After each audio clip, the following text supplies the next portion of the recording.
Hey guys, guess which Gemma this is? Yeah, that's right, it's Gemma from the future. Before this episode starts, I just wanted to let you all know that there were a few technical issues with this episode, so please don't hold it against us.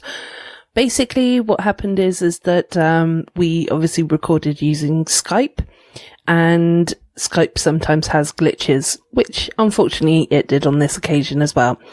So I've tried to tidy up the audio as best as possible, but there are still a couple of crackles and pops. And obviously, Snap decided not to make an appearance, which was nice of him. Anyway, also Andy's mic decided to turn itself off again, so that was fun.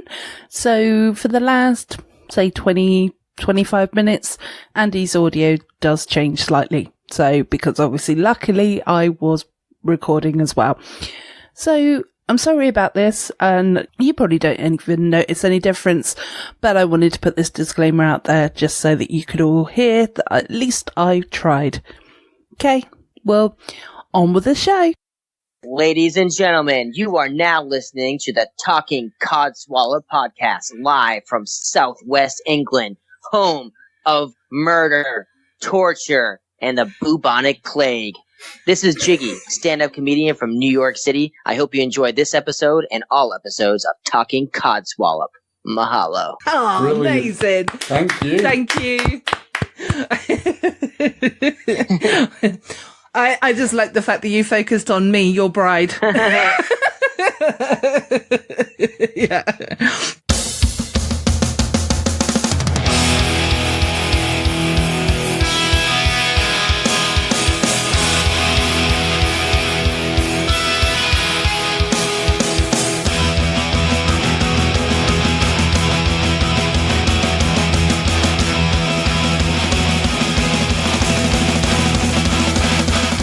Welcome to this week's Talking Codswallop. I am Gemma. I'm James. And I'm Andy. And with us today, we've got a returning guest. And it's actually quite ironic because this is episode 74, which is the number that What Say You podcast actually died. So someone who's well, not technically died, but it stopped recording. So somebody who's actually connected to two chaps on that podcast is Jiggy! Yeah, we're international. Let's do it. Oh, yes. Oh, yes. But yeah, it was quite funny when I actually looked it up because episode 74 was the last one that they recorded. So I was like, awesome.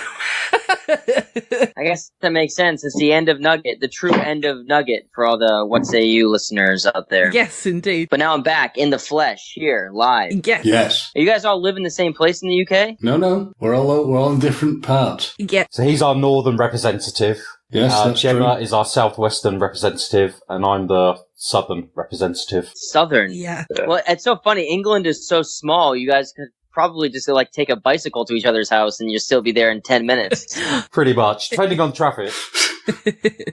Well, me and Andy are about 2.5 hour drive, maybe 3 hour drive if there's traffic. Okay. So it's not too That's not bad. And, well, me and James, we are probably about 5 hours, I'd say. Probably about that, yeah. Yeah. Further than I thought. Yes. Yes, if I cycled, I'd die, basically.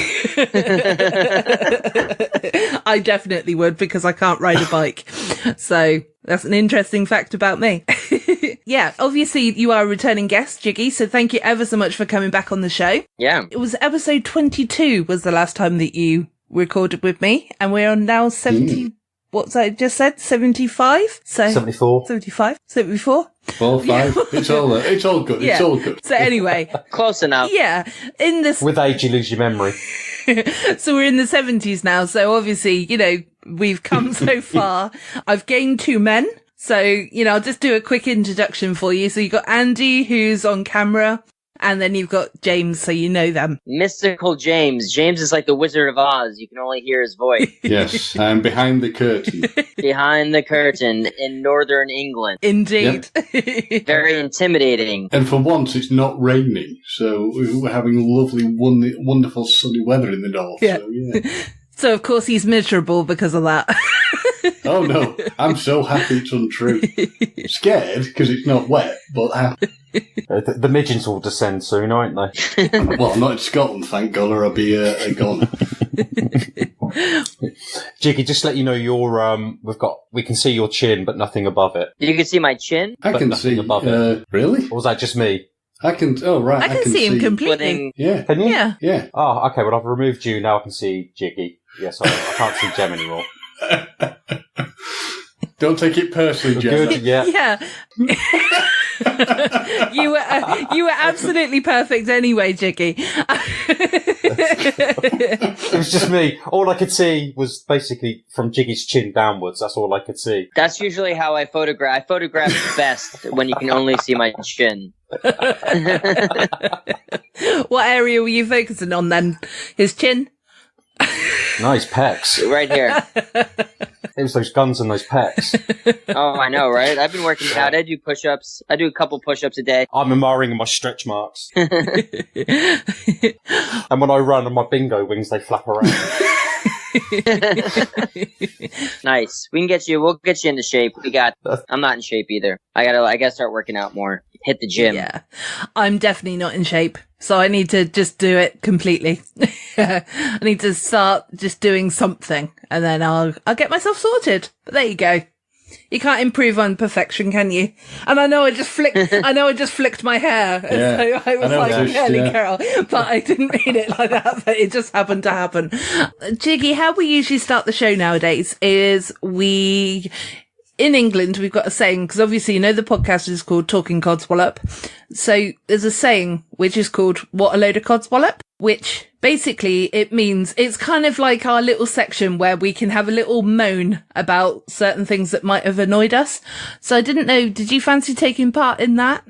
Is there anything that's annoyed you this week? Yeah. Complaining? I love to complain. Okay. Are you kidding me? Okay, fantastic. Well, has there been anything this week or in general that has annoyed you or? Let's see. This week, what really annoyed me? Well, I took a bus. Sometimes I have to take bus to travel to shows, and I was so annoyed. The bus started late. So they left late. They left 20 minutes late, and then we were in an hour and a half of traffic, and then the guy pulled over to make an extra rest stop. So we ended up being 2.5 hours late, and then the driver got out of the bus. Mhm. He was driving the bus in sandals. Oh my God. Oh, Okay. no. Please tell me he wasn't wearing socks as well. 2.5 hours late. No, just straight sandals. I don't even think that's legal. Never mind with like 60 people on a bus. Mm. And we're 2.5 hours late. And I had to smell his feet. I knew something smelled bad. Oh, dude. Well, You thought someone was smuggling camembert. at least like Andy just said, I don't know if you heard him, but at least I'm assuming he wasn't wearing socks and sandals. No, he was bare bones. Yeah. Straight down to the skin, straight down to his paws down there. Ugh, cheesy feet. Oh.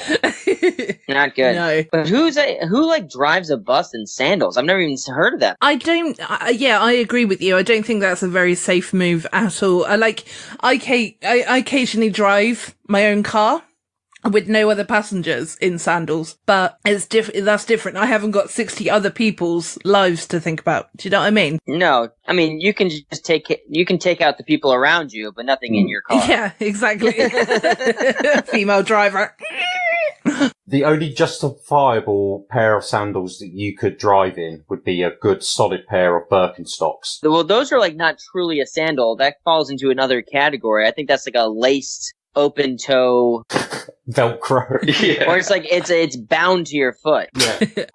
He was wearing dang flip-flops like Yeah. Oh. he was going to go down to the southwest London or whatever and go to the beach. Too risky. Oh.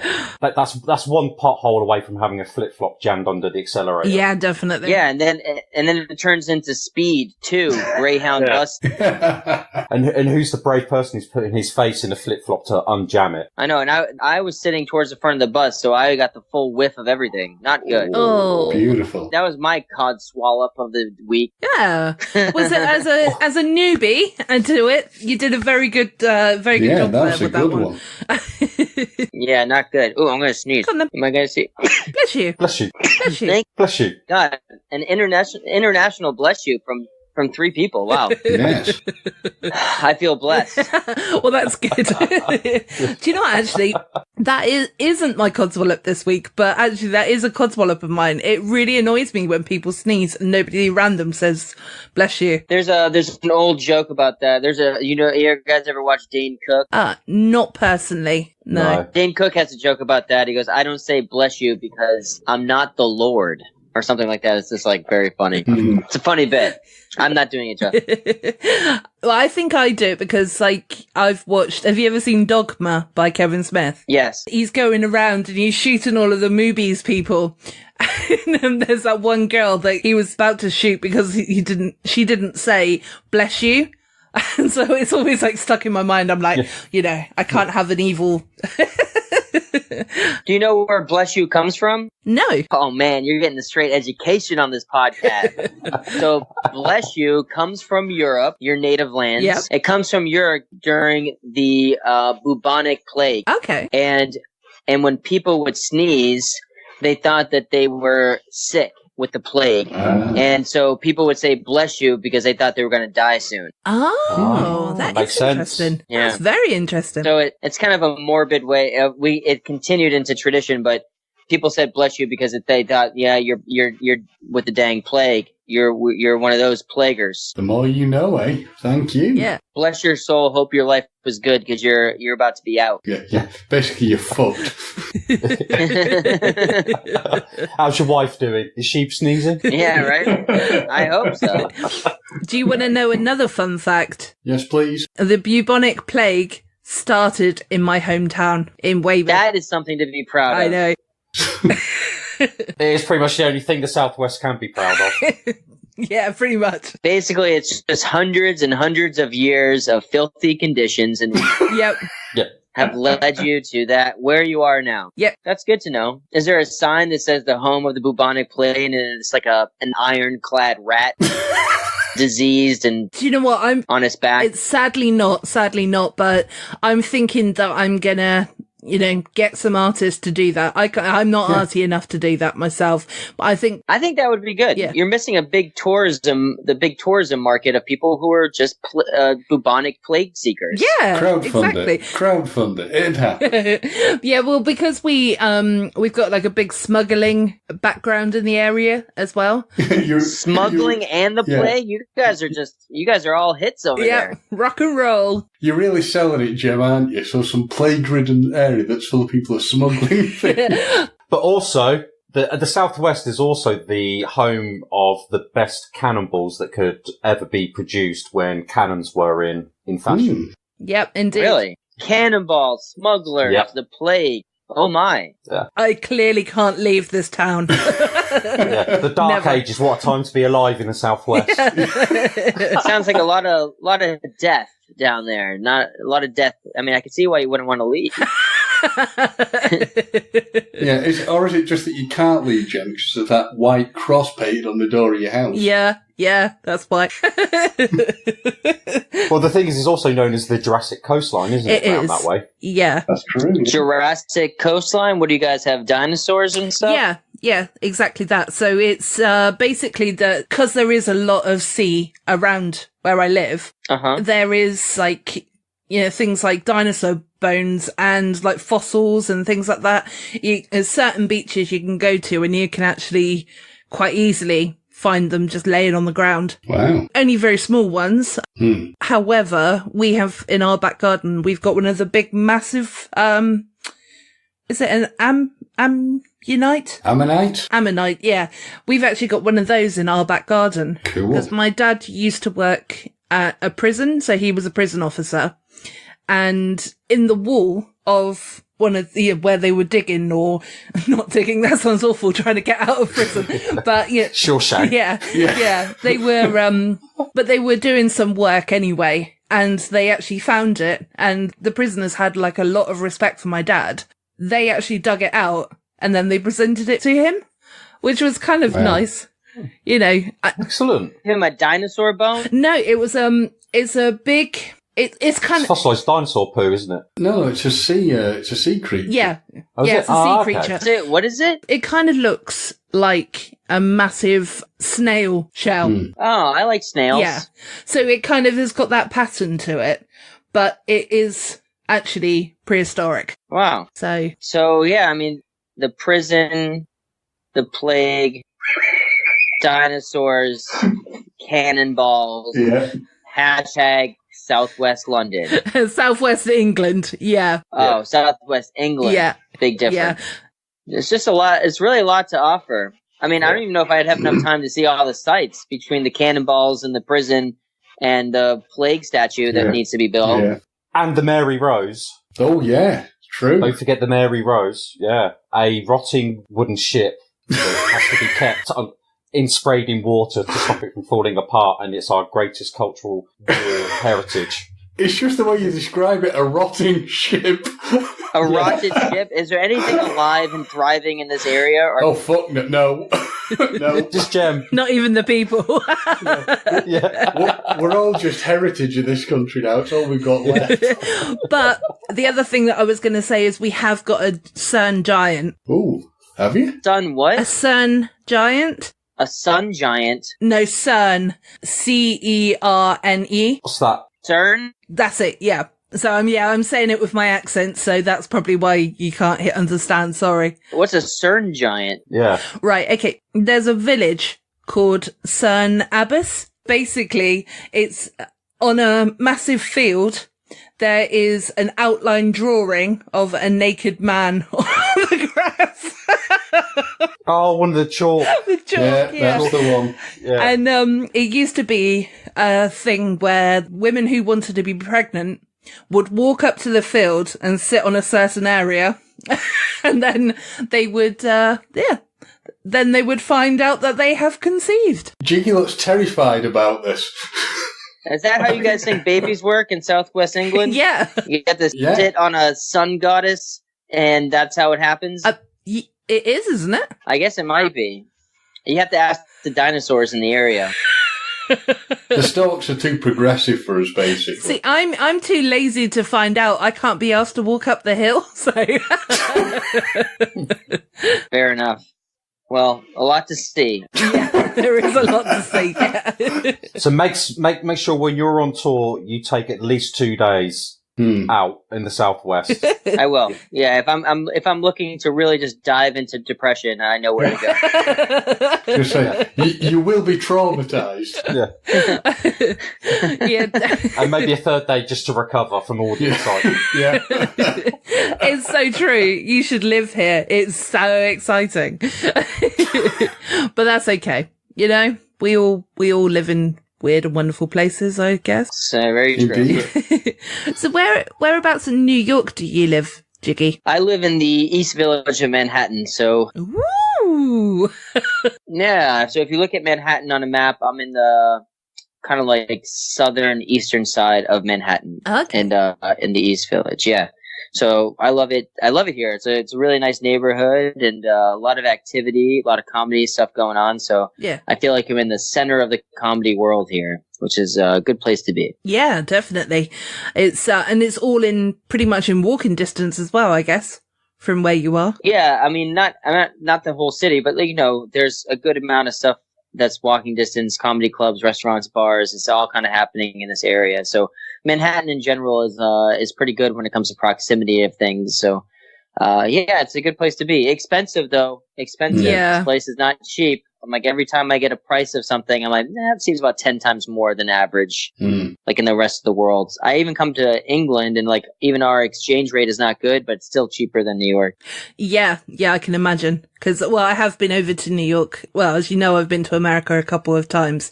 But yeah, New York is so lovely, but it is expensive. Yeah. But then you go to other parts of the States, for example, Florida. Yep. And Florida is like, everything seems like it's priced in the 1970s.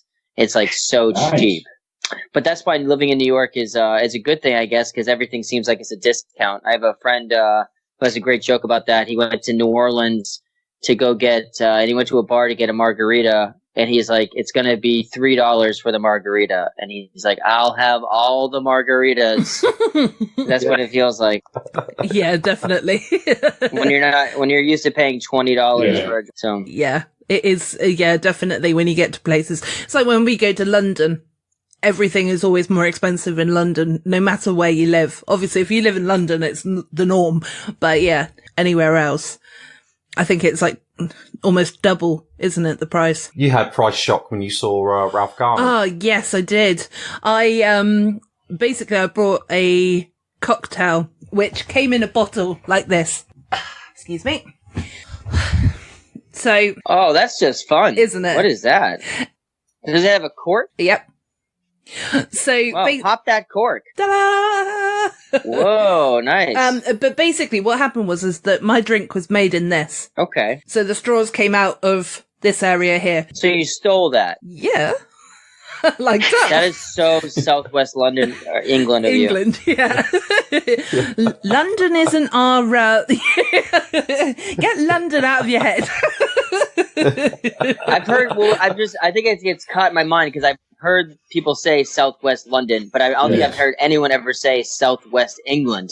Right. Probably for all the above mentioned items. Yeah, I don't think. Yeah, I was going to say, I don't think I've ever referred to myself as being in the Southwest, to be honest. I think I've only ever said that I was in the South. The South. Yeah, but you're to the Southwest. Andy likes to be pedantic. Yeah. As a Southerner, you're the Southwest. I can't even claim to be Southeast. So they made this drink, and it took literally about 15 minutes to make this cocktail. Better have been good. It was really, really nice. And of course, and then I realised that it cost £30. What? Yeah. What? That's quite pricey for a drink. It is, yeah. That better have come with some stuff in it. Did it have were there like cheeseburgers in there, or what was in there? No. $30. That better have like a full dinner.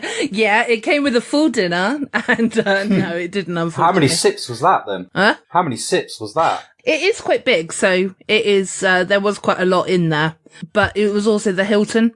So, yes. Yeah. So, but that was where the meetup was. So, I couldn't sort of question it or anything like that. But, oh my God, I nearly killed over when I had to hand over the money. But, at the same time, that's the reason why I then took the pot home with me. Cause I was like, I think this is what I've paid for, the £30. Yeah. So you snuck it in your bag, or what'd you do? I was quite subtle, I suppose, in my drunkenness, that I went to the loo and, the toilet, the restroom, whatever. Well, no, didn't do anything like that. Basically got a bit of tissue, made sure it was all dry, and then snuck it in a carrier bag that I'd been carrying around, and I, just walked out with it. I think that's why girls steal more shit, is because you guys always have bags on you. Exactly. Like, guys don't. I can't put a jug in my pocket. Oh, no, that's why. This was like a carrier bag, so like one that you would get from a shop, so a plastic bag. Yeah. Begs the question: why did you have a carrier bag on you? Because I had been waiting around and I didn't want to go back to my hotel, which was the other end of London, so... But why did you have a carrier bag? Because I brought... I think she just answered your question. That's the most random thing to take to a meetup. Yeah. Did you have that in your purse? You had a carrier bag in your purse? No, because I brought stuff. So I'd been to the shops and brought stuff. So... I just had visions of you going to Ralph Garman's meetup with a scrunched up carrier bag on the off chance you might need it. I was like, what could you possibly need a carrier bag at a meetup for? DNA samples. You never know what kind of drinks you're gonna get. Yeah. Or you could just keep them in your bra, just take them out, and you got a nice little bag there. Storage. I'm not going to speak for a second, so there's a massive plane or whatever, a helicopter going over the top of my head. Well, it's that or you're in the middle of an earthquake. Yeah. Very typical Southwest England vibes there. It's probably the military going to... It definitely sounded like a military, I think it was like a Canuck or something. Is it Canuck? Chinook, yeah. Chinook. Yeah. Fuck off! Thank you for your service, now fuck off! Okay, it's gone. We love our military, Jiggy. We love our military. Fuck off. So anyway, going back to the carrier bag. In this country, though, Jiggy, we do have to pay 10p per carrier bag. So although Andy was taking the mick out of me a second ago, or taking the joking at me a minute ago, I actually do carry a plastic carrier bag. around with me because I refuse to pay 10 pence every time I... Do you know what? I'm so conditioned that when I was in Asbury Park at the beginning of the year, when I went to the local bodega, I took my own carrier bag and I got the strangest look from the guy serving me. It was like, why did you bring your own bag? I've got lots here. And I was like, I've got my own. And he still put it into his own bag and just handed me okay. In the United States, it depends on the state that you're in. Like California, for example, charges for bags, but most states don't yet. But like, they're like the most, like, I guess, environmentally friendly state. Yeah. We don't do it in New York yet. What the hell were you doing in Asbury Park? I was there for the Super Duper Bowl put on by Calling the Shots, and there was the PBR guy was there, Joe and Casey were there, Brian Johnson was there, and Ming was there, Mike was there. So yeah, it was a star-studded event for the Super Bowl. He had the Super Bowl on in the background, and they were doing podcast episodes during each quarter. Oh, that's pretty cool. I was going to say randomly stumbled upon Asbury Park. That's really random. Yeah, just I was in the area. It was that where it was really cold in just for the Super Bowl, and then the weekend after it went into the warm spring temperatures in New York. It was about sort of 70 degrees or something. And my Patriots won the Super Bowl. Yeah. Gotta love the Patriots. Good. Well, I'm glad you saw it in the States. It's more fun to watch the Super Bowl here. It was a great night. Yeah, it sounds fun. Jiggy, on another sporting front, it was interesting when you were last on Talking Codswallop, you were discussing, our football at the time, but obviously big congratulations, because it's World Cup, I think, when you were chatting to Gemma, so big congratulations to the American ladies team. Yeah, no one in the United States cares. No. No one cares. To be fair, I don't think we really care here very much, but, extending the hand of friendship. They did a big parade, air quotes on that, in New York City. I think there was like 17 people there. Everyone's like, no, okay. It's people want to think they care, but no one cares. I don't even think people watched it. I honestly didn't even know what was happening. But anyway, it's a lot bigger deal when if another country had won. I'm sure if like the Brazilian women would have won, it would have been like this country would have shut down. But in America, we just don't care about soccer in general, and then women's soccer gets even less attention than like men's soccer, which isn't much anyway. So, but yeah, congrats. I'm glad they won, but who cares? I really don't care either. I hate sports in general. Yeah. I don't watch a lot of soccer. Kind of a chameleon when it comes to watching soccer, though, because if I'm watching with people who really care about it, I can get into it. But I don't seek it out. Like, I've never turned on a soccer match in my life. I think the only soccer match I really wanted to watch was actually England when they were in the World Cup. I was rooting for y'all because y'all were like underdogs, and I thought you were gonna win. I forget who you lost to, but I did put that game on. But that's the only game in my entire life that I've ever seeked out to watch. And you watched it with Darren Wearmouth as well, didn't you? I watched one game with Darren, which you won, and then the next game that you lost, I watched alone. And I thought that I was like the good luck charm because we won when I watched with Darren, and then I was like, I gotta keep watching because Darren's like, you're the good luck charm. I didn't know I had a whole nation riding on me. I did watch it, and they lost. Because I remember you saying in the episode that you were touching wood, you had your fingers crossed, like, and all that. But, you obviously jinxed us, unfortunately. Somehow, something happened along the way that unfortunately led to your demise, but no. I do like watching. The World Cup is fun. I like to go for the underdogs, and for me, like, obviously, like, it would be nice if the United States did well or be in it. Last time they weren't even in it. And then my next team would probably be England. I like watching the British play. Yeah. Cool. I do want to apologise to America that you now seem to have adopted Love Island from us. On behalf of my countrymen, I'm really, really sorry. No, I'd say that's vindication for all the shit we've had to inherit. I watched Love Island because of the podcast last time. It blew me away. I did not really care for it. But when for this season, I haven't even touched it. I haven't even gone near it. No, me neither. No. I've never seen it, nor do I ever wish to see it. So. Yeah. Your best export when it comes to entertainment, hands down, I would argue with you all day about it. Your best British export for entertainment is Gordon Ramsay by far. Well, you don't look pleased there, Gemma. I'm confused. I thought you loved Gordon Ramsay. No. I'm sure he's a very good chef, but you just don't need to swear that much. You don't need to swear. You do. Fuck off. Fuck off. Fuck off. Hell's Kitchen is one of my favorite shows. I love watching Hell's Kitchen, and yeah, I think he's great. I mean, could you give me another British entertainment export that I should like better than that? Like Carly XJX or something? James would say the Beatles. Yeah. Well, I mean, listen, we're not all old timers. Yeah. Ricky Gervais? No, Eddie Izzard. Or Billy Connolly, actually. Yeah. We're all just going with old stuff, though. Yeah.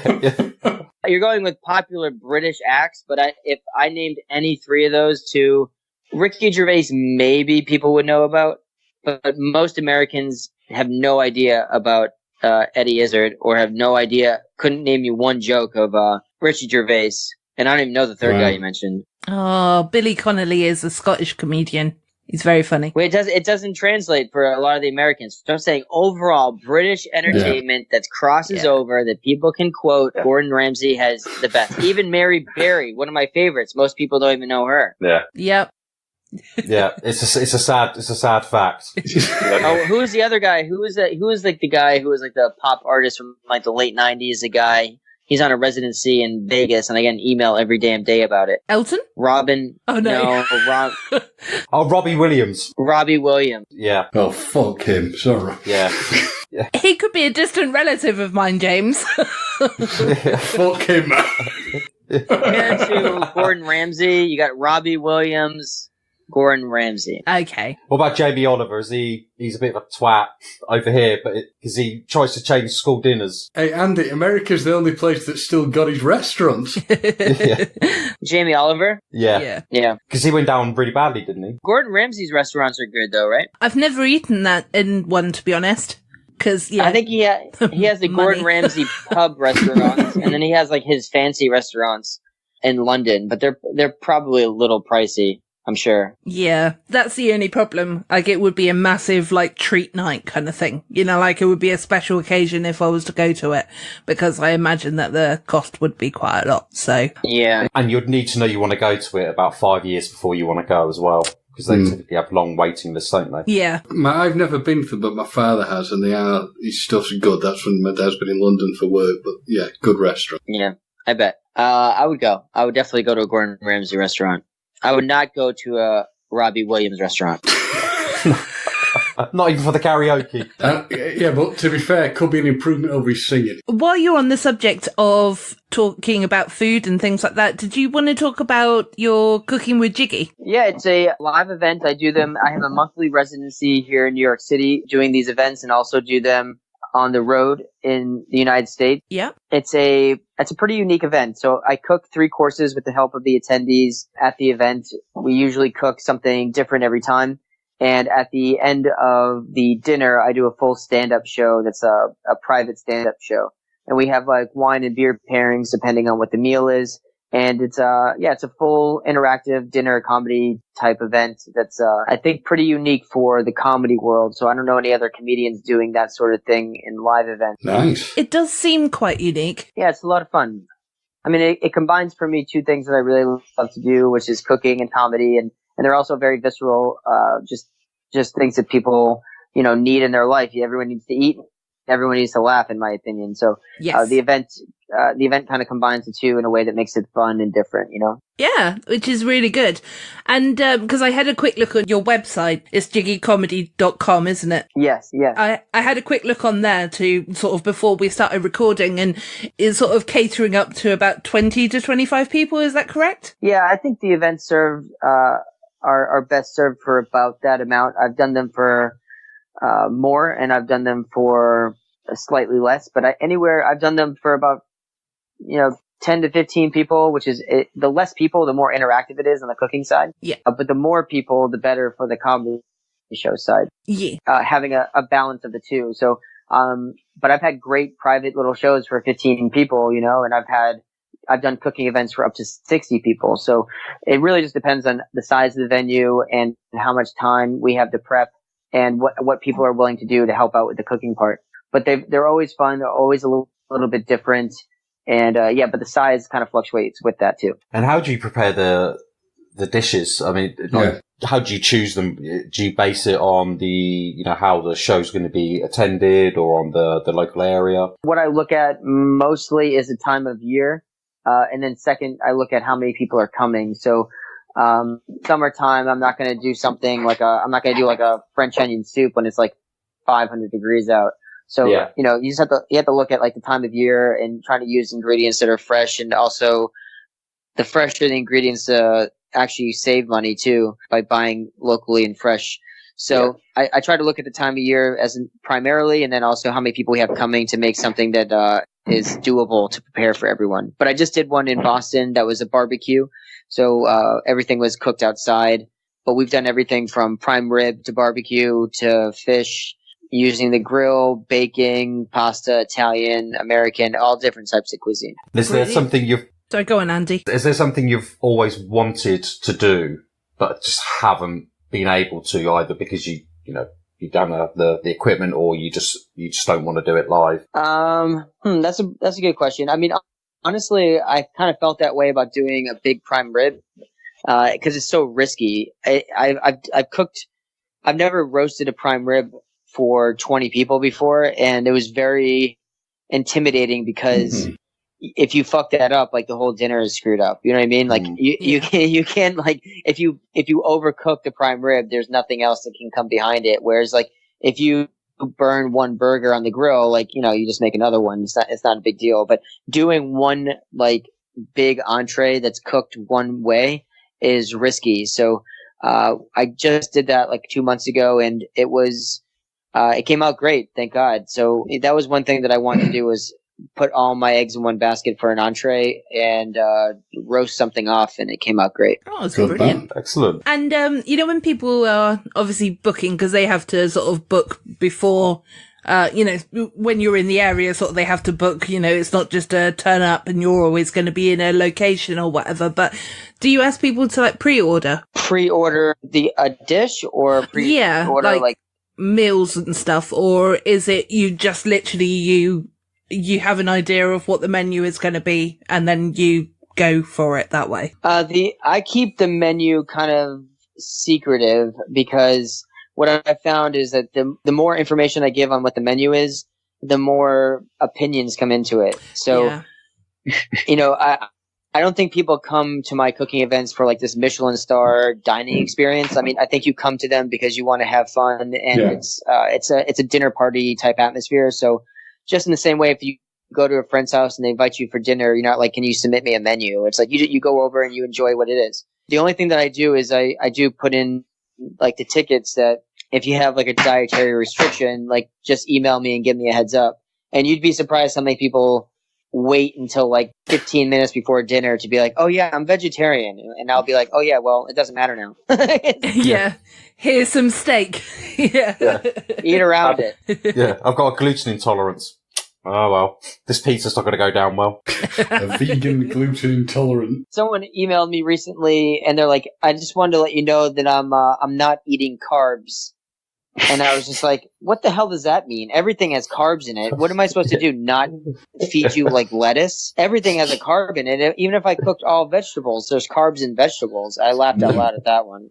I try to take the dietary restrictions. Like, there's a huge range of dietary restrictions, like of people who can like literally get sick, or like deathly allergic to something, and someone who has like a Hollywood fad type thing where they're like, I'm not eating tomatoes this month. It's like, well, I don't know. What do you want me to do about it? Yeah, it's a bit like I've said either on the podcast or to these two guys, definitely. Like, I don't like garlic, and I really, really don't like garlic. But at the same time, if I was going to an event like this and you cook something in garlic, I would still sit there and politely eat it. I wouldn't, it's not an allergy type thing for me. It's just something I don't particularly like. But at the same time, I'm just going to sit there and just get on with eating.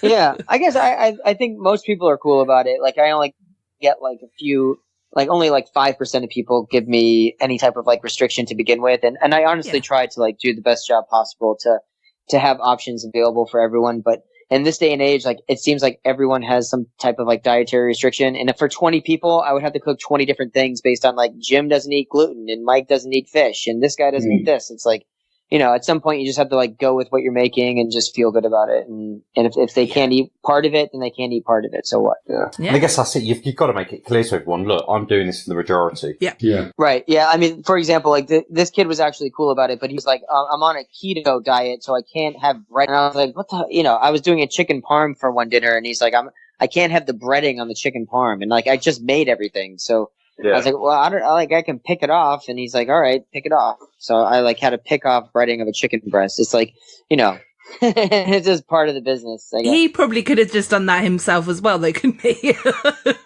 Yeah, he absolutely could have. Yeah. Please tell me you got a butler to serve him in a silver dish and just lifted the lid off and just presented it to him, because that's an arsehole. Your peeled chicken, sir. Yeah. Yes. And to spread the napkin over his lap. Is there anything else I could do to be of service, sir? Yeah. Does Sir have enough wine? But the events are like, they're really fun. Like, I think people leave thinking that they definitely experience something out of the norm. And that's what I'm trying to do is combine things I love to do and make, you know, interesting nights out. And so we're trying to scale those up and do them, you know, more on the road and tour with that, and also come up with a way to bring more people into it. And so you can do them for 100, 200, 300 people, which is a lot of fun. I did it on the Impractical Jokers cruise for about 300 people. Yeah, I was one of the people watching, so. Yeah, it was such a fun event, and I'd like to duplicate that on the road as well. Do you think you'll try and do that in London? I would love to do it in London. I mean, I don't think it's going to happen on this trip, but I'd love to do a cooking event in the UK for sure. I have to ask as well, with regards to the Impractical Jokers cruise and your cooking with Jiggy, can't remember if you did it a few times or not, but I was there for the one time when you were doing watermelon. And you and Q were talking about the fact that there was pips and you were really surprised. And I was like, what kind of fancy ass watermelons do you guys have in New York? Because they're always got pips wherever I go. What the hell is a pip? We call them seeds. Oh, The seeds, yeah. The seeds. But in the United States, you don't see watermelons with seeds anymore. It's all seedless watermelon. So it's been bred out. Yeah. I haven't had a seeded watermelon in 20 years, 15 years. I mean, you would have to go out of your way to find a watermelon with seeds in it now. We must sound like barbarians to you, though. Those heathens across the pond. Yeah. All of ours have got seeds, and me and my friend Lucy, we were sat there and we were like, what? Really confused by that, because, you know, like, obviously it's normal for us to sort of see them with the seeds. So like I said, you have to go really out of your way in the States now to get a watermelon with seeds. Or if you had the option, it doesn't make sense to get one with seeds when you can get them without. Oh yeah, absolutely. I agree with that. Yeah. You don't have to be spitting seeds across the room, do you? No, although if you're outside on like a barbecue, I guess it could be fun. Yeah. Be part of the game while you're drinking. See if you can spit it in the can. Sure. Just something to do while you wait for your turn on the shuffleboard. Exactly. Very, very much. Vacation activity. Fun for all the family. Yeah, I could see that. Because I bet Grandma would have a good distance on her. Just take those dentures out. Obviously, you've touched again upon the London show. That's again at the Star of Kings on the 24th of August. Is that correct? That's right. Yeah, we're back at Star of Kings. It's a Saturday night. It's actually my birthday show. So yay! Midnight that night. So we're going to be celebrating. And I think this is my 4th year and maybe 5th or 6th show over there, maybe more than that. I think I've done close to 10 shows in the UK, but this is my 4th year going. And it's all my London shows, with the exception of a festival I was in, have always been at this venue. It's just really, it's a great little spot. It's a good place for comedy. It is. And I'm really looking forward to coming back, celebrate my birthday with all you crazy British people. Yeah. And I remember, because I went last year, obviously. Not obviously, but I did go last year. And like when we were walking down the stairs, I was looking at all the soundproofing like a nerdy podcaster, you know. I was going, soundproofing! And yeah, I mean, the venue itself is below a very busy venue upstairs. So like, luckily there is soundproofing, but it's the whole building, the whole setup is great. And the good thing is that it's a built-in after party. So I actually rent out the room for the whole night. So as we did last year, when the show's over, depending on the way you think about it, the night really just begins because we go in and we do karaoke and we hang out and drink and it's a full night. So it's a lot. I'm really looking forward to it. And this year, I'm getting Cooking with Jiggy aprons. I'm bringing across the pond, so you guys can scoop one of those up. Really? Awesome. Yeah, I thought aprons would be a fun thing to do. I brought them on the Jokers cruise, and people seem to really like them. So I'm making up new ones for London that I'm going to be bringing along with me. Oh, that's cool. And also, with regards to, because obviously the Impractical Jokers are coming over in October, and I just wondered, are you likely to be coming over again to do the opening, or is it that they usually get somebody over here to open for them?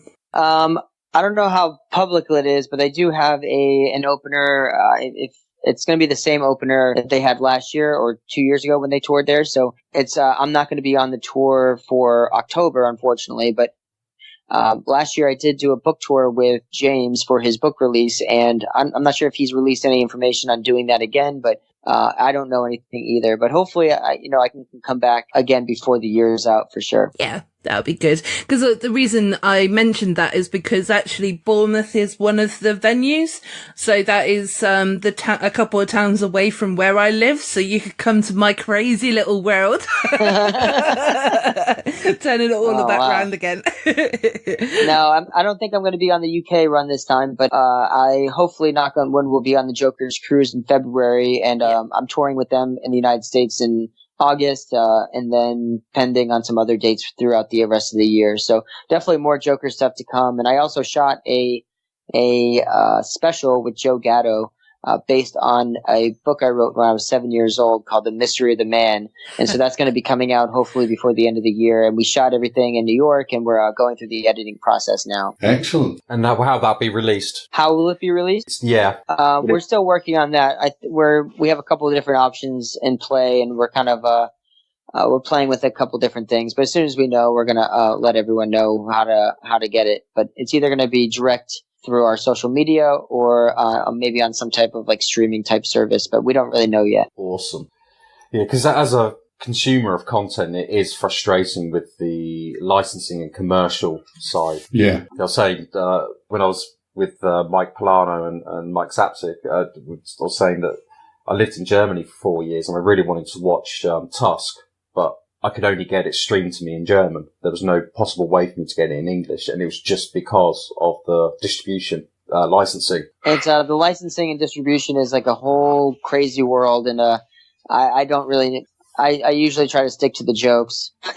Yeah, I don't blame you. I really don't blame you. You know, it's a difficult world, and there's experts in it, and so hopefully, I just want to make a good product, and hopefully it will take care of itself in that way. But you never know. All these things are, you just try to do the best you can, and hopefully something will happen that's for the best for the project.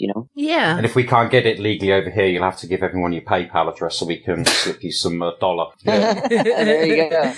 And we just Pirate Bay it. Yeah. I remember where I'm from, so I definitely will be pirating. Yeah. It's like comic book men, isn't it? Everyone in the UK loves comic book men, but we never had a legal way of watching it.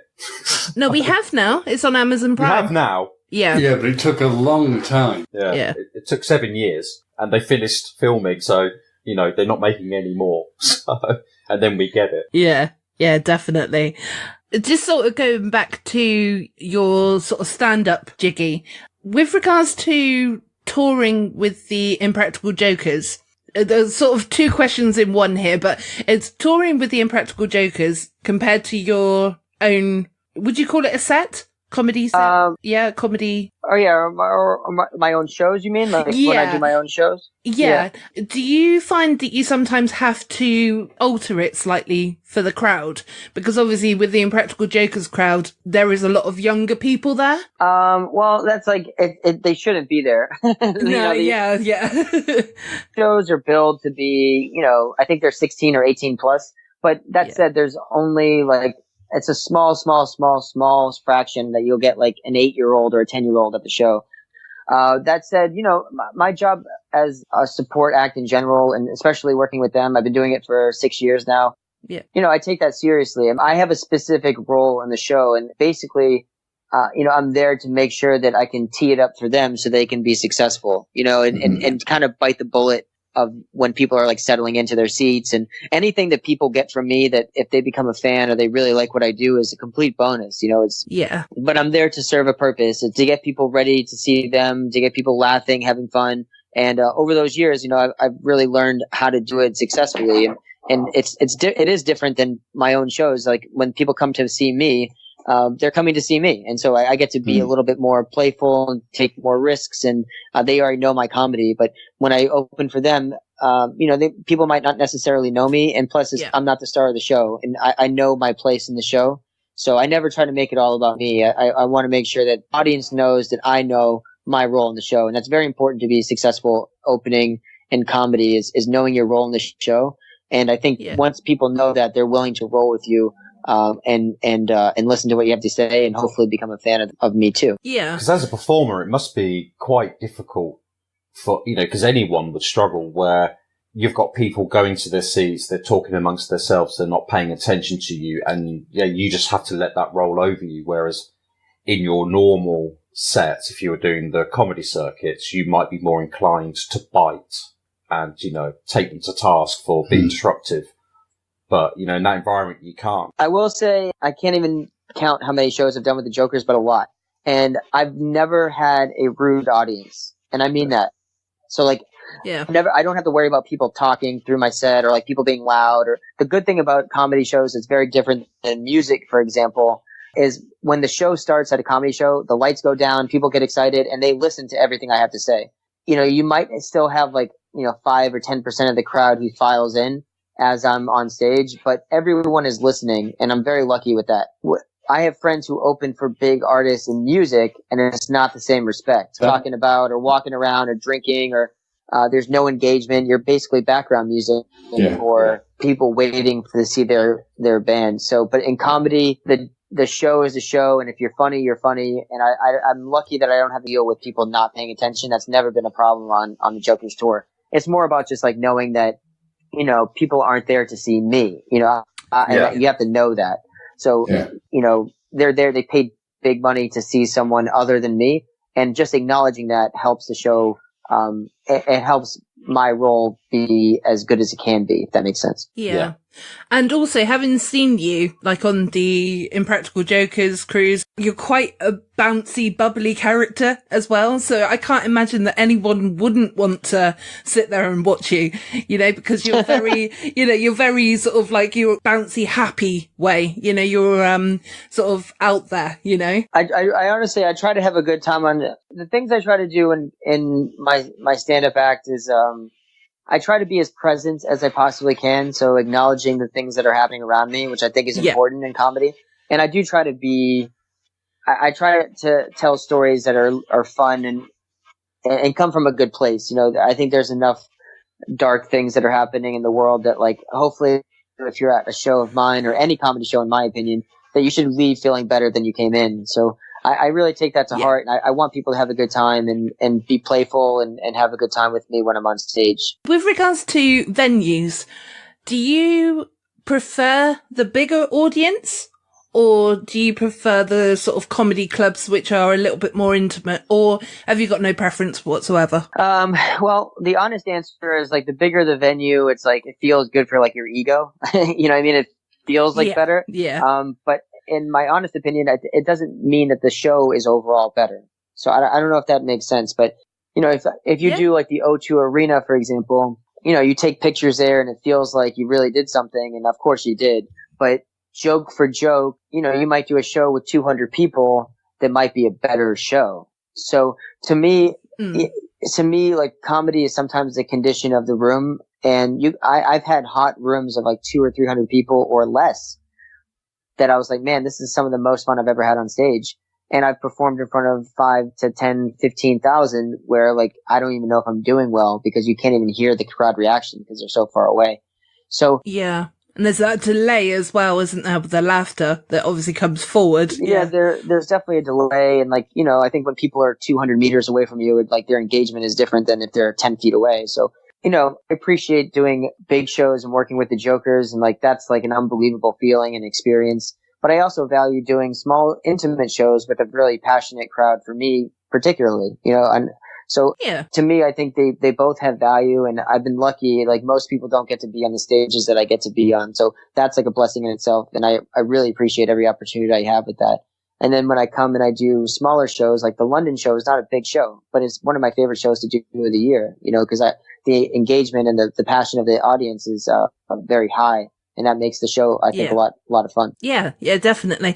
And with regards to your London show again, sorry, going back to that very quickly, but is you going to be having other comedians coming up again, or are you trying to keep it a surprise as to what you're going to be doing? Because I don't want to ruin anything. The London show is very different for me, so it's one of the only shows of the year that I do, and I think of it almost like a variety show. So I have different elements of the show, and like as I did last year. This year, I'll have at least one or two other stand-up comics performing. I'm hoping, fingers crossed, I hope I'm not letting anything out of the bag, but I'm hoping that Darren Waremouth co-wrote the Awakened books with James Murray. I think he's going to be there, and hopefully we can do something together on stage. So it's really going to be a hodgepodge of different elements, but all comedy and stand-up related. Ah, brilliant. Yeah, because I was just thinking about that as well, because obviously last year, you know, you had quite a few comedians coming up beforehand, didn't you? And like you said, it is a massive party. Like it's just from start to finish, it is a lot of fun. So yeah. Where can people find tickets for that? The tickets are online through a service called a 10-star. All the tickets are purchased actually in US dollars and converted into British pounds. But the easiest way, honestly, it kills two birds with one stone. If anyone wants to come out to this show, follow me on Instagram at Jiggy Comedy, like getting jiggy with it. Yeah. Follow me already and send me a direct message. I answer all direct messages, especially when it comes to anything in London and with this show. And I'll personally send you the link and information to come out. So that's the best way to find out tickets. And plus, I'll get to talk to you a little before you come too. Yeah. Good man. Good man. And just on the subject of comedy still, have you got any plans to sort of do things like Just for Laughs or Edinburgh Festival? Is that something on your horizon? Just for Laughs, I would love to do. It's a very difficult festival to be invited to. Edinburgh, I have had some offers to do Edinburgh, but I think I've talked about it on some other podcasts. It's a very difficult festival to execute because it's very expensive, and Edinburgh locks you into doing like 40, 50 shows in a month, and you can't really separate and just do a couple of shows. You have to be there for a full month. So as an American, you have to have someone either back you with like 10, 20 grand to go do that. And you're not really guaranteed to make anything there. So for me, I liked coming in August and doing my shows in London. I've done the Camden Fringe Festival, which is in London as well. But for me, I like doing just a few shows, and it's a little more efficient for me to come across and work on one show instead of like having 40 or 50 with the possibility of like going broke. Yeah. In the US, they do like the comedy festivals. Is there like a comedy festival circuit in the US? Yeah, there is. In comedy festivals, I think a lot of comics have a love-hate relationship with them because most of the time you make little to no money. You have to travel on your own to get there, and the benefits are kind of a lot of it's smoke and mirrors. Like, you know, people do comedy festivals and you network with other comedians, which is, you know, good, but you know, a lot of times they bill like you never know who's going to be in the audience, or maybe you can get booked from a Comedy Central guy or whatever. But you know, that's not the scenario that pans out for most people. So festivals, I have a love-hate thing. You know, to me, I rather produce my own stuff. And if I get asked to do it, as long as it makes financial sense, I would do it for the social aspects. But I don't think that like a lot of people get out of them what they think they're going to get into them. So I try to go in with low expectations. Yeah. Shame that there's no Comic-Con for comedy where you could get paid to go and do that kind of thing. Yeah, I mean, some festivals pay a little bit, but it just depends on which one. And like any other type of festival, like there's some really great ones and there's some that are kind of whatever. So it just depends on when and where it is. But I'm currently have the possibility of doing a couple of festivals this fall, so we'll see how it pans out. And is Edinburgh unique? Because if I understand it, Edinburgh is one of these ones where your show has to be only for Edinburgh. You can do your practice shows beforehand, but it's only for Edinburgh. Is that right? Yeah, Edinburgh is the biggest, and it's just, I think the way that they set it up, I think there's a lot of different ways to like play Edinburgh, and there's people who do pretty well with it, and there's shows that have come out of there that have done really, really well. But it's just the time. It's just a long time to be there, and that I think is what kind of wanes on me to like do it, because it's just so many shows, and you have to put money up to perform there, and you're not really guaranteed to like anyone will come see you. So it's a lot of that. It's a lot of risks to do Edinburgh, and but it's definitely a possibility in the future to do it. Oh, that sounds good. Yeah. And I also noticed on your website there was a mention for American Cancer Benefit, and I just wondered what that was all about. Yeah, this is the second year in a row. I do a show at the Friars Club in Manhattan every September. This is the 2nd September. And all the ticket money goes to the American Cancer Society. And it's a really fun show. I bring in a couple of other comedian friends, and there's prize giveaways and raffles, and they take the money from all that and they donate it to the American Cancer Society, which is it's a really good cause, and they're really good people behind it. So it's definitely a fun show. If anyone's in the States that want to go, that's a good one to come out to for sure. Yeah, because obviously it's it's one of those big, unfortunately, diseases that has touched a lot of people, but it is just one of those good things, that you can lend yourself to, like a cause like that to help raise money. I think that's very admirable. So Yeah. My dad passed of cancer, so I mean, I'm English, but so do it for the English people. It's like, no, I'm joking. But, like anything that's sort of related to cancer, I sort of do try to support. So, I thought James just clapped then, but he didn't. Kind of. Stomping around the room again. Yeah. He ruined my beautiful moment. Did you say that this is the second year that you've done it? Sorry. Yes, it's a second year, third show. Oh, that's brilliant. So it's it should be a good one. I'm looking forward to it. Okay. How long are you going to be in the UK for? I'm going to be in Italy for a week, and then I'm going to Berlin for 3 days, and then coming into London for a long weekend, so Friday through Monday. Excellent. Yeah, so it should be fun. I'm hoping to see you guys at the show. I need verbal commitments from everyone. Everyone's coming, yes? Yeah. certainly going to do my best. Oh my God, I'm going to do my best. You just sold it to everyone, and you're not even going to come. I'll have to review the situation. Oh man, well, I mean, we did this last time. That at the end of the episode, I might commit. No, I'll be there. I hope so. It's a lot of fun. I put a lot of time into it, and I hope to see you guys there, so I can meet you chaps in person, and then see you again as well. Yeah. James is that bit further, so there's no definite guarantee for James. I'm sorry to speak for you there, James. It's all right. I will see what I can do. Yeah, we'd love to have you guys down there. We'd love to have you for the show. Yeah.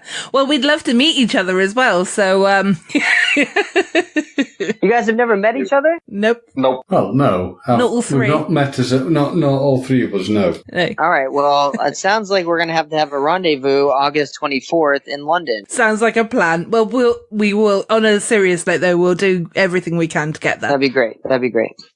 I'll move to washing my hair until the 25th. Andrew. I'll schedule my migraine for the 23rd. Sort of moving on, we've got a couple of listener questions because I put out some tweets and on Instagram and Facebook and things, just asking if anybody had any questions for you, Jiggy. So if you don't mind, can we move on to those questions? Sure, of course. Yeah, okay, cool. So we've got a tweet from Amy Harrington, who is at Amy, AIMEE 3223 on Twitter. And she put, who have you enjoyed working with? In stand-up? Yeah. Well, I obviously the Jokers goes without saying. I mean, that's obviously been the best part of my stand-up career is getting in touch with them, and they're great guys to work with. So, I mean, I think that goes without saying. Outside of that, like, my longtime collaborator, my friend John Kilmer, who's a brilliant filmmaker and musician. He's just been a great person to work with, and some people might be known with some of his work, and we produced a film together that's on the festival circuit now. And he's just been a great person to work with, and everyone should know him in some way, or look him up, John Kilmer, on Twitter or YouTube. He's a great guy and a good person to work with and a good friend. When it comes to other stand-ups, one that comes to mind, lastly, would be Theo Von, he's now really blown up across the world. And I met him about 3 or 4 years ago, and he's just a great guy and couldn't be funnier, and someone who I've worked with on the road too. And I just have such a great time working with him, and someone who makes me laugh just by not even trying. So I think that'd probably be my 3. Okay, fantastic. Yeah, because there's obviously different varieties there. But with regards to the film that you were just talking about, what is that film called? The film is called The Primrose, and we shot the film in Boston, Massachusetts. I was the producer of the movie and also helped with the writing and direction. The movie is available. We're touring it through festivals right now, but also if you go through the same channels of DMing me on social media, I actually can send you a private link to watch the movie, which I've been doing. So we're not putting it on any streaming services right now, but I'm sending it privately out to people, and we've sent it out to thousands of people, and just trying to get it out there. But we shot the whole thing on a shoestring budget. It was all fan funded, and we're really proud of it. So if anyone wants to watch it, you can DM me at Jiggy Comedy on Instagram, and I'd be happy to send you a link of it. Brilliant. Thank you. I think you might be getting 3 DMs very soon. Oh, yes. Yeah. 'Cause it does. Absolutely. Yeah. Happy to send it over. It might have to be Twitter as well as Instagram, though, if that's okay. No worries, yeah. Yeah, that's cool. The other person who sent some messages in is my friend Lucy. Her Twitter handle, and this is possibly going to be the first time that I'm saying it correctly, is Ketonius. Did I do that right, Andy? Yep. Yeah? Okay, cool. Well, Lucy will soon tell me if I've done it wrong. So she's at Ketonius on Twitter. Her questions are, so she's got 3 of them. If there was a Jiggy cruise, like the Joker's cruise, who would you want as his special guests? Money is no object and could be anyone. Comedians, music, sports stars, celebrities, etc. Oh, God. Well, that's a tough question. I don't know if I've ever thought about that. I definitely want Theo Von on there. I would have Jim Carrey would be on there. Dane Cook would be on my cruise. Music-wise, I would probably have a very soulful cruise. I would have a lot of R&B artists. I'd want Usher on there, Chris Brown, Janet Jackson. Yeah, that's so tough. That's a pretty good start, though. That gives a lot of it. That is a very good start. Yeah, that's all right. You can get your thinking cap on, if you come back next year on this podcast, maybe we'll ask the question again and you have a few more people, yeah? I've not told you. No, I just mean, I'll give you a year to think about it. But you have to think about it continuously. Plenty of time. Yeah, but no, that definitely is a good start-off list. Right, her next question is, what's Jiggy Nando's all about? Do they not have overpriced spicy chicken in the US? Did you put a laughy emoji? I love Nando's, and we really don't have it in the US. There's only a few stores in the Washington, D.C. area, so it's become a little bit of a tradition whenever I come over to do shows that I always have a Nando's meetup. So anyone who comes to the show, we all meet up and go to a Nando's and hang out. So we've been doing that for the last 3 or 4 years, and I'm going to try to continue that this year as well. I just love Nando's, and I think it's a fun place, and everyone always, sometimes people send me sauces from Nando's, which is much appreciated, and yeah, I'm just a big Nando's fan. I love Nando's sauce. Peri peri, let's go. Yeah. I'm more of a mild herb version of Nando's, personally speaking, but still, I do agree. I enjoy it as well, so there's nothing wrong with a bit of chicken, is there? No, there isn't. Well, and Lucy's also asked, we kind of touched upon it already, but obviously you're coming back to the UK. Do you have any plans to visit anywhere outside of London, i.e., she means within the UK. So as in like Birmingham, which is also home to the Master Debaters. So I know you kind of know those guys as well. And, like other cities in the UK. Not on this trip, but on the last time I was there in September with the book tour with James, I did we went to Birmingham, Manchester, Liverpool. We went up to Scotland and Glasgow and Edinburgh. And so I saw a lot of the country that way. And, but this trip, I think it's just going to be London, and then I head back to the States. Yeah, I think that's fair enough, isn't it, really? And her final one, which she did mention as a joke, which was, fuck, marry, kill, Gemma, James, or Andy. Oh, God. Well, tread lightly and carefully. I've never seen James. He didn't want to be seen on the Skype, so I think he's out. He has to be killed. Oh. I have no physical attachment. I can't even see his face. I'd marry you, Gemma, because you're a girl. Oh, thank you. It's so excited. Me and Andy are going to be getting on. Andy, you lucky bastard. Get it on. How it goes. Yeah. I'll just grab my ankles, Jiggy. Andy's well and truly taking one for the team. I love the fact, though, that none of us reacted to James being killed. Sorry, James. I didn't even react to it. See, I told you should have come on camera. You see? Oh, no. Then we don't need to see that, Jim. Yeah. I could have saved your life. Well, sometimes you gotta go, so, might as well go with a bang. Well, that's all my questions answered. Apart from the jokey one that came from our network boss at No Phony of, who is he? And to which obviously I responded to that email, that tweet. Well, they wouldn't be the only one. We're working on it. James or Andy, have you got any other questions that you wanted to ask or anything? I think you've done a sterling job on the stuff you've already asked, so really you've covered sort of everything I would want to know. God, I've had my cooking and comedy ones answered. All right, brilliant. Well, Jiggy, have you got anything that you would like to promote before we sort of end the episode? No, I hope you guys come out to the show on the 24th in August. And like I said, you can find me on Instagram at Jiggy Comedy, so Jiggy Comedy. And I hope everyone can come out to the show on the 24th. I'm looking forward to another fun year, and hopefully see all you three at the show as well. Excellent. Well, fingers crossed. Brilliant. Okay, brilliant. And so sorry, for some reason I've drawn a blank on how we do the outro, for Christ's sake, and my brain's just literally gone. So I think we've been talking enough Codswallop this week. You've been Gemma, he's been James, I'm Andy, that's been Jiggy. Hey!